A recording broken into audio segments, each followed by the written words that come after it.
23 heures à Abidjan et partout en Côte d'Ivoire. Madame, monsieur, bonsoir. Tout de suite, les titres de votre édition. Le Premier ministre Patrick Achi a achevé ce mercredi sa visite de travail dans le nord du pays.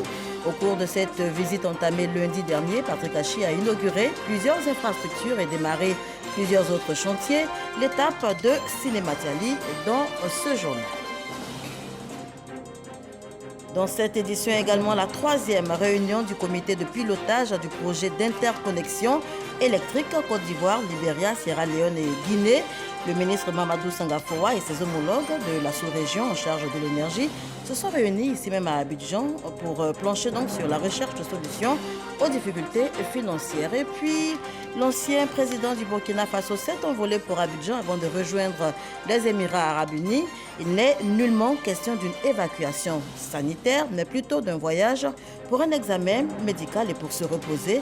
C'est ce qu'a précisé un proche de l'ex-président Roch-Marc Christian Kaboré. Voilà pour les titres. Je vous le disais tantôt, le Premier ministre Patrick Achi a achevé ce mercredi sa visite de travail dans le nord du pays. Au cours de cette visite, entamée lundi dernier, Patrick Achi a inauguré plusieurs infrastructures et démarré plusieurs autres chantiers. À l'étape de Cinématiali, dans la région du Poro, le chef du gouvernement a lancé deux importants chantiers. Il s'agit notamment de l'aménagement et le bitumage de 13 km de voirie urbaine et de la construction du lycée d'excellence de jeunes filles. On voit tout cela avec Léon Brou. Ici va ouvrir ses portes dès la rentrée scolaire 2023-2024, le lycée de jeunes filles de Cinématiali, un établissement d'excellence avec internat capable d'accueillir 1800 élèves. Aux côtés du Premier ministre Patrick Achi, pour en poser la première pierre, la ministre de l'Éducation nationale, Maria Toukouné, annonce au total 14 nouveaux lycées d'excellence pour jeunes filles, soit un plan de proximité pour lever les obstacles au maintien des filles à l'école, notamment les grossesses en cours de scolarité. L'année scolaire 2020-2021 a enregistré 5600 cas de grossesse, dont 241 dans la région du Poro. 24 cas de grossesse ont été enregistrés dans le département de Cinématiali. Vous comprenez l'importance de la politique de construction des lycées de jeunes filles. Cette politique, comme celle des collèges de proximité, participe des actions du gouvernement en matière de quadrillage. Cet autre coup de perle du Premier ministre Patrick Achi lance la deuxième phase de bitumage de la voirie de Cinématiali. 13 km offerts par le président Alassane Ouattara pour porter à 20 km le linéaire de bitume communal. Le ministre Amédée Kouakou insiste sur la qualité des travaux pour booster le bien-être et l'économie de la ville. En marge de ces travaux, il est à noter les efforts importants faits par l'État de Côte d'Ivoire à travers des projets majeurs dans la zone comme le renforcement de la route Korogo-Fek-Kessedougou longue de 53 km. La réalisation de la traversée de la ville de Cinématiali en 2x2 voies sur 3 km. Le reprofilage de 2294 km de pistes rurales pour un montant de 10,3 milliards de francs CFA dans la région du Poro, dont 204 km, soit un montant de 567 millions pour le seul département de Cinématiali. La phase 2 de l'amélioration de la voirie de Cinématiali va coûter 10 milliards 900 millions de nos francs à l'État et allonge la liste des réalisations du président Alassane Ouattara, raison de la reconnaissance de Cinématiali. Je voudrais vous remercier très sincèrement, au nom de toutes les populations de Cinématiali, pour cette marque d'attention et pour le grand intérêt que vous portez à notre département. Pour le compte du chef de l'État, le Premier ministre révèle à travers ses chantiers l'engagement du président Alassane Ouattara à transformer Cinématiali. Les filles ont à peine 9-10 ans que déjà elles ont l'entrée en 6e. Et les parents ne savent pas s'il faut être content ou s'il faut être inquiet, parce que les enfants vont aller loin de vous. Lorsque vous avez la possibilité d'avoir les enfants à côté de vous, vous avez la certitude que ces filles vont finir l'école et vont aller loin. Il y avait déjà 7. Certains trouvaient que c'était trop. Mais le président, pour l'énorme tâche et travail que Fidel Abba a trouvé que 13 km était le minimum qu'il fallait mettre en plus. Ces travaux, selon donc Patrick Hachi, une façon pour le chef de l'État de rendre à Sidé Matiali ce que la localité ne cesse de donner à la Côte d'Ivoire.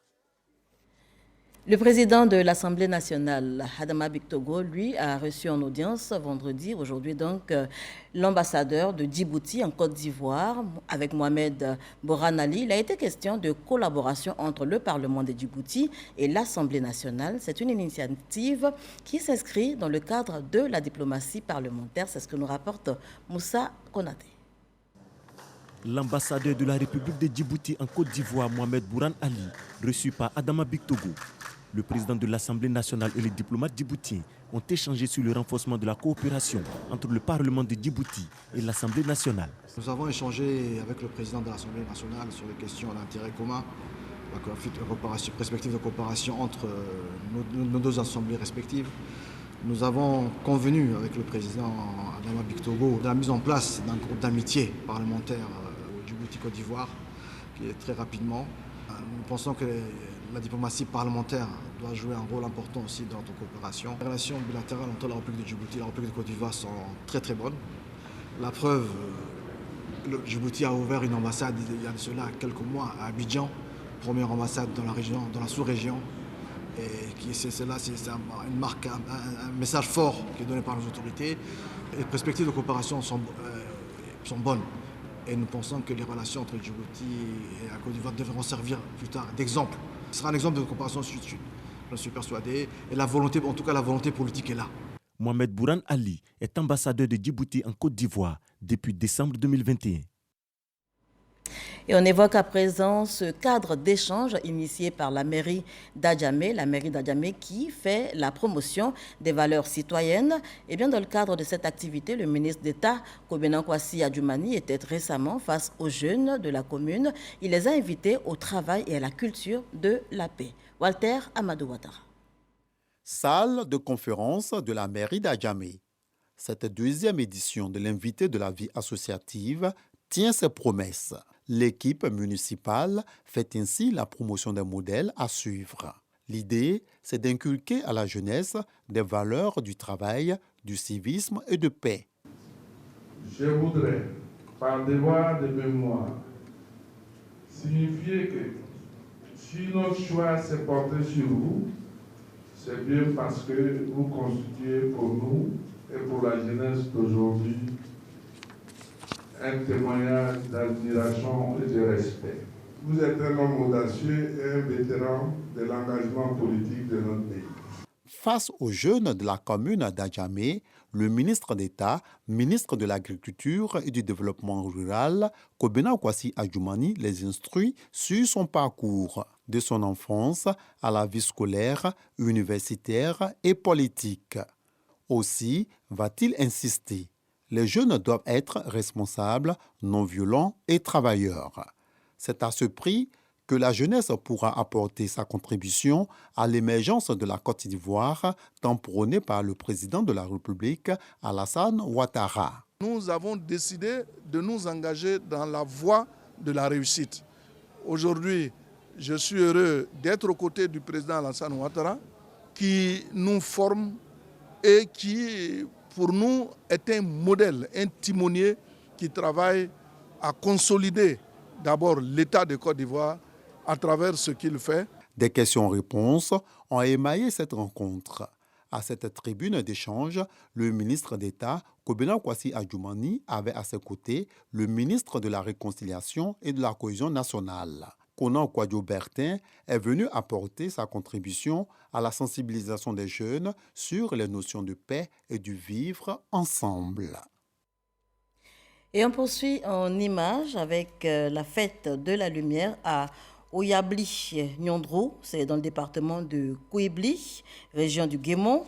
Les populations ont accueilli avec joie et ferveur la mise sous tension de leur localité.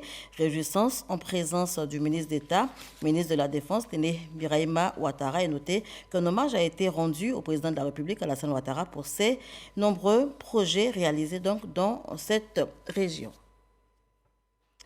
On parle également de la 3e réunion du comité de pilotage du projet d'interconnexion électrique Côte d'Ivoire, Libéria, Sierra Leone et Guinée. Notez que le ministre Mamadou Sangafoua Coulibaly et ses homologues de la sous-région en charge donc de l'énergie se sont réunis ici même à Abidjan pour plancher sur la recherche de solutions aux difficultés financières liées à ce projet. C'est avec Lanciné Bakayoko qu'on en parle. 3e réunion du comité directeur du projet d'interconnexion électrique Côte d'Ivoire, Libéria, Sierra Leone, Guinée. L'enjeu, procéder aux ultimes réglages pour assurer l'avenir du projet transnational. Cette 3e réunion du comité directeur a lieu au moment où le projet d'interconnexion CLSG est à une étape charnière de sa mise en œuvre, en ce sens que les travaux sont en train de s'achever, tandis que l'exploitation est en phase de démarrage. C'est une étape délicate, rendue d'autant plus difficile qu'elle se passe dans un contexte de besoin de financement.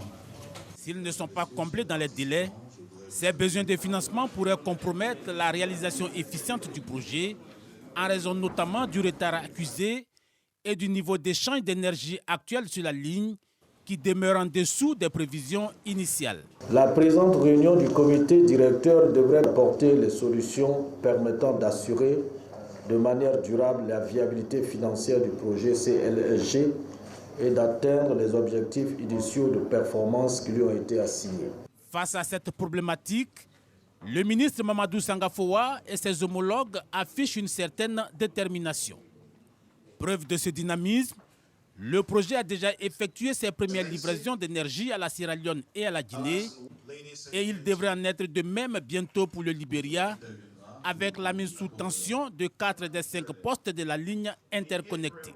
Le projet CLSG se présente aujourd'hui comme une autoroute électrique de 1303 km de long, de 12 postes et d'une capacité de 243 MW, extensible à 486 MW par l'adjonction d'un deuxième terme en vue de renforcer les échanges transfrontaliers d'énergie et le marché régional de l'électricité en Afrique de l'Ouest pour une population cible de 24 millions d'habitants.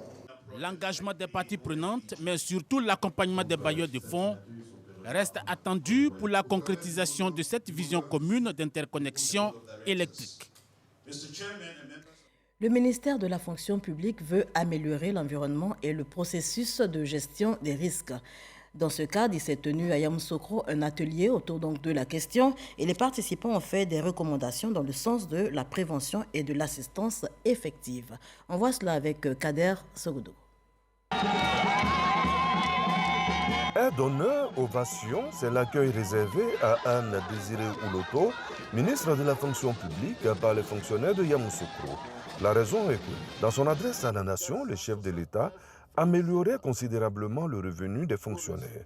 Vous avez raison de vous réjouir et vous avez raison de remercier le président de la République. Et avec vous, je suis d'accord pour qu'on reconnaisse la main d'un chef. Parce que c'est bon de rendre à César ce qui est à César. Anne Désiré Ouloto est à Yamoussoukro pour la clôture de l'atelier sur la gestion des risques professionnels. Recommandations fortes, la prévention, mais également l'amélioration de tout le processus en cas d'accident de travail. Les recommandations, c'est la prise en charge véritable des accidents de travail. Lorsque cela survient, il ne faut pas que le fonctionnaire ait le sentiment qu'il a été livré à lui-même, qu'il a été abandonné. Il faut qu'il y ait un mécanisme qui se déclenche aussitôt. Dans son discours de fin, Anne Désiré Ouloto insiste sur la nécessité pour tous les fonctionnaires d'être la vitrine d'une Côte d'Ivoire résolument tournée vers le travail pour son développement. À contribuer partout et en toutes choses à la production de la richesse nationale essentielle au bonheur collectif et au mieux vivre généralisé.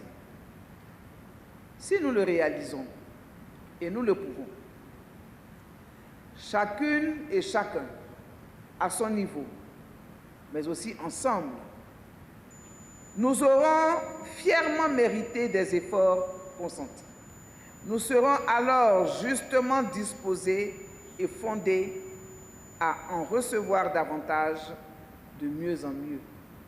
L'ensemble des recommandations contenues dans un document a été remis au ministre. Place à présent à la mise en œuvre.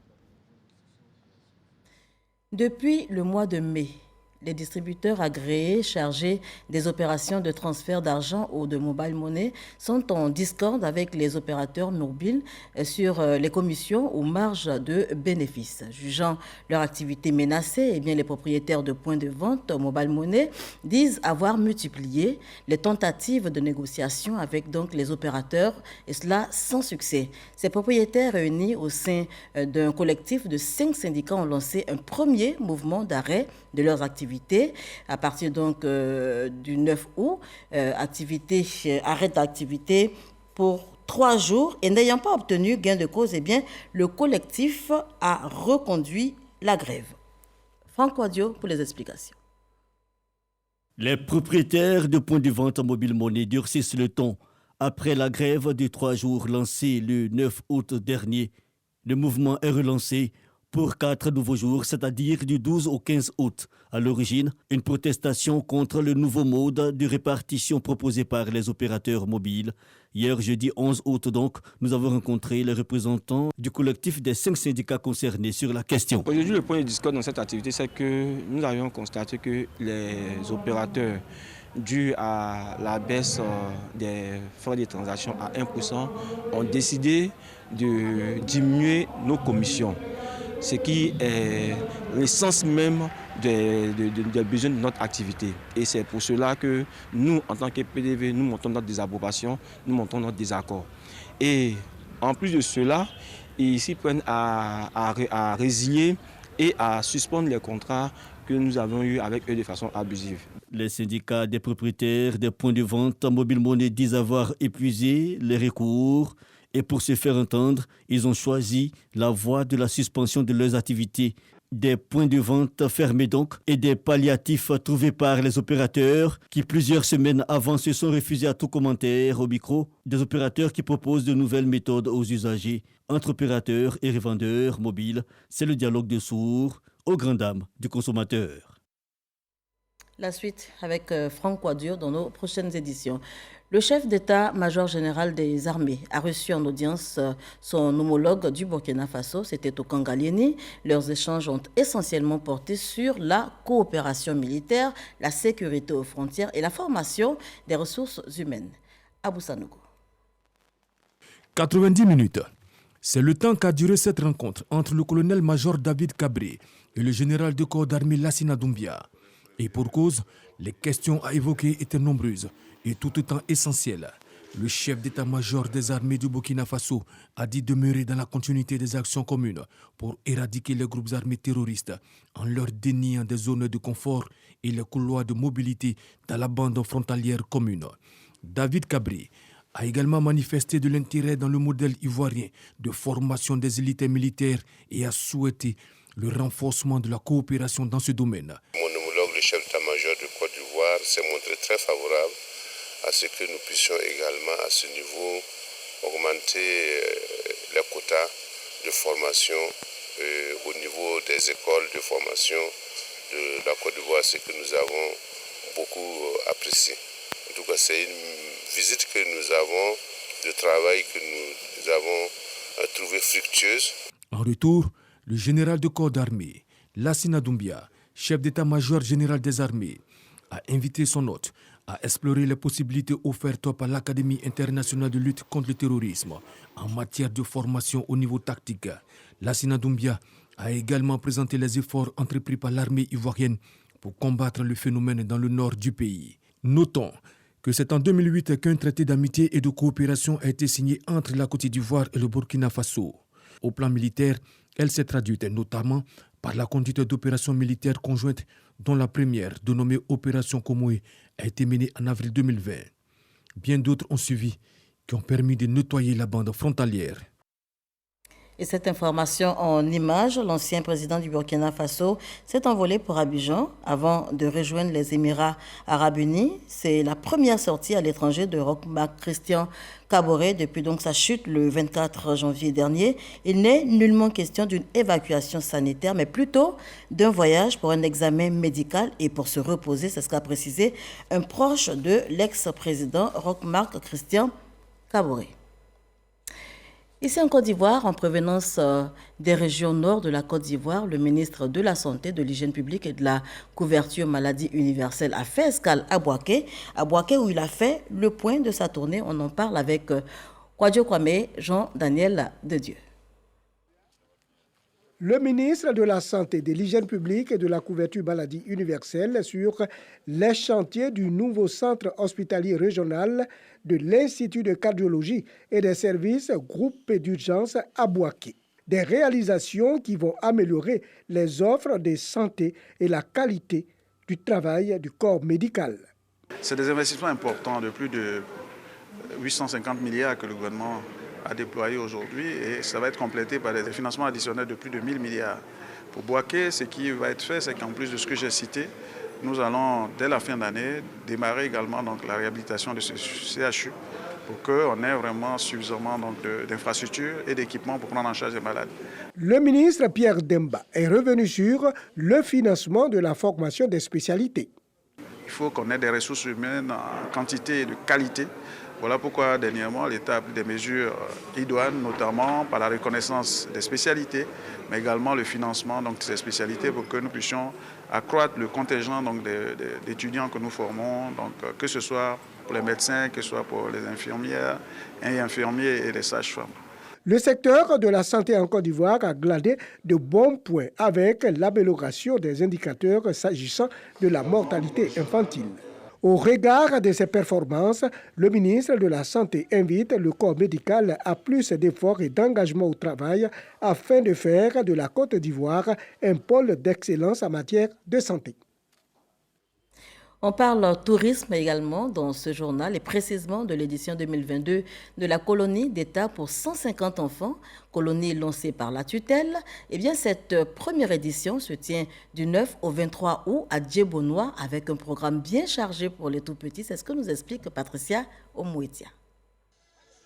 Le top départ de la colonie d'État organisée par la Direction générale des loisirs a été donné par le ministre du Tourisme ici sur cet espace de l'Ivoire Golf Club. Parents et enfants sont présents pour se dire au revoir et recevoir les dernières consignes. Je suis très contente parce que je vais trouver de nouveaux amis, de nouvelles choses, découvrir la basilique et Bouaké. On laisse les enfants aller s'amuser un peu, changer d'air. C'est-à-dire qu'il faut qu'on a poussé les enfants pour venir à Colonie. Le ministre du Tourisme, Siandou Fofana, a exhorté l'équipe d'encadrement et pédagogique à mettre tout en œuvre pour faire vivre aux enfants des moments mémorables. Ils bénéficieront d'un encadrement qualitatif. Ils auront l'occasion de visiter Yamoussoukro et Bouaké et d'apprendre les uns des autres. Il est important de sortir du cadre quotidien de vie, hors de la cellule familiale, durant les vacances scolaires. Aller se frotter à d'autres pratiques sociales et culturelles. Vivre des expériences nouvelles qui seront sans nul doute des sources d'épanouissement et d'enrichissement individuel et collectif. Avant la séparation, les enfants et les encadreurs ont montré aux parents un avant-goût de ce qui va se passer durant ces 2 semaines. Diverses activités et sorties spécifiques à caractère culturel, éducatif et de loisirs sont prévues pour permettre aux 150 enfants de vivre des moments mémorables tant dans l'intensité, dans la découverte, dans l'échange que dans la convivialité. Et on ouvre la page religion de ce journal avec les pèlerins chrétiens qui sont à la découverte du circuit marial national. Ce sont 100 pèlerins et 20 encadreurs qui donc ont pris la route du circuit marial national depuis maintenant quelques jours. Ils iront porter leurs prières au pied de la Vierge Marie à l'intérieur du pays. Et avant leur départ, ces pèlerins ont été reçus. Ils ont reçu donc le soutien du directeur général des cultes. C'était le 10 août dernier au sanctuaire marial d'Adjamé. Eux sont plutôt à Lourdes, en France, dans le cadre du pèlerinage international qui se tient chaque année au mois d'août. Pour rappel, Lourdes, c'est ce lieu où la Vierge Marie, la mère de Jésus, est apparue plusieurs fois à la Sainte Bernadette de Sibiru. Une adolescente de 14 ans, c'était en 1858, et la délégation ivoirienne qui est en ce moment a confié ses prières donc à la Vierge Marie, et c'est avec Grace Kondo et Kinibois qu'on en parle. Ce sont nos envoyés spéciaux à Lourdes. À l'aéroport Félix Houphouët-Boigny d'Abidjan, à bord de cette compagnie aérienne des voyageurs. Parmi eux, des pèlerins ivoiriens venus de toutes les régions en partance pour Lourdes en France dans le cadre du pèlerinage international. Ce parcours est marqué par les correspondances de Bruxelles et de Toulouse. C'est un plaisir de partir à Lourdes, retrouver la ferveur chrétienne, l'ambiance chrétienne, et avec les autres pèlerins. C'est toujours une joie de participer à ce pèlerinage-là. Maman Marie et moi, il y a un contrat de prière entre elle et moi. Et pour l'occasion de la fête de l'Ascension, j'ai décidé d'aller à Lourdes pour lui rendre grâce, pour lui dire merci pour toutes les grâces qu'elle apporte à ma personne et aussi à ma famille. Dès leur arrivée à Lourdes et après leur installation, les pèlerins se dirigent vers le sanctuaire marial à travers une procession pour déposer au pied de la Vierge Marie les intentions de prière symbolisées par un siège béni et allumé. Nous marchons vers toi, Jésus-Christ, Fils de Dieu, tu nous sauveras. Quand nous venons à Lourdes, c'est avec les intentions du pays, de tous les pays africains d'ailleurs, les pays en difficulté, nos familles et toutes les personnes qui travaillent dans des moments difficiles. Et d'ailleurs, Lourdes, disons, c'est le lieu où on vient déposer nos fragilités, nos misères, nos souffrances, pour que la Vierge, dans sa bonté, puisse les déposer au pied de son Fils. Les pèlerins disent tirer beaucoup de ce temps de rencontre avec Jésus par l'intercession de la Vierge Marie. Au sortir de ce pèlerinage, j'espère que tous les cœurs y seront apaisés. Les cœurs dans les foyers, les cœurs dans tous les compartiments de la vie de chacun d'entre nous. Tout sera apaisé. La vie est difficile, c'est vrai, mais il faut avoir un cœur apaisé pour supporter toutes les épreuves. Et nous espérons qu'en venant porter au pied de la Vierge Marie tous nos soucis, toutes nos joies aussi, cela permettra d'être vraiment des personnes zen, comme on dit, des personnes nouvelles. Le pèlerinage de Lourdes, le 149e du genre, va enregistrer entre 15 000 et 20 000 participants. Il se tient autour du thème « Aller dire aux prêtres de construire ici une chapelle et venir en procession ». Des paroles confiées à Sainte Bernadette de Sibiru par la Vierge Marie lors de ses apparitions entre février et juillet 1858. Des prières également seront certainement dites pour le repos de l'âme de Ouan-Ange Didier, 12 août 2019, 12 août 2022. 3 ans déjà que l'artiste Didier Arafat n'est plus. Parents, proches, amis et fans lui rendent hommage en cette journée, date donc l'anniversaire de son décès. En Côte d'Ivoire, dans les pays africains, mais également en Europe, on se souvient de l'artiste. C'est ce que nous révèlent Serge Parcom Didi et Serge Collier.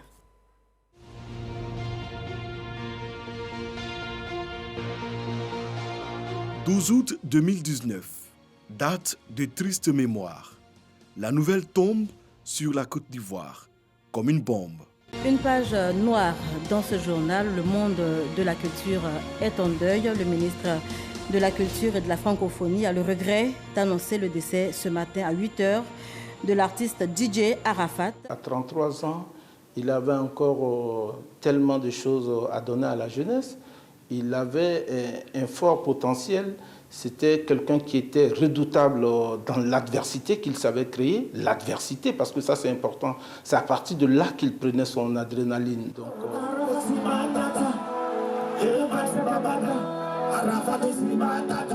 Arafat est le meilleur artiste copéricalien. Je l'ai toujours dit, même quand on faisait des comparaisons, quand on me demande quel est mon choix.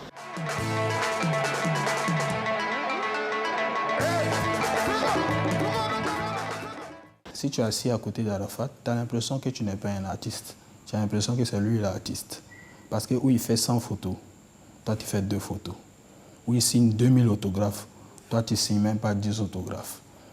Quand tu es assis à côté de lui dans une boîte ou dans un espace, c'est le jour et la nuit. Les gens se sont rendus compte très tard, mais après sa mort, ils se sont dit, cet homme sûrement, c'était comme de la Côte d'Ivoire et de l'Afrique. Cette année, des journées d'hommage sont organisées en Côte d'Ivoire et dans certains pays africains. Des Chinois, on en trouve presque dans tous les secteurs, comme c'est le cas de ce jeune styliste fan inconditionnel d'Arafat DJ. Pour l'occasion, il confectionne des t-shirts à l'effigie de sa star, des t-shirts qu'il offre aux Chinois. Dans le recueillement ou en grande pompe, l'artiste aux 2 koras et aux multiples distinctions, celui-là même qui a plané 15 ans durant sur le coupé décalé avant son décès le 12 août 2019, sera une fois de plus magnifié.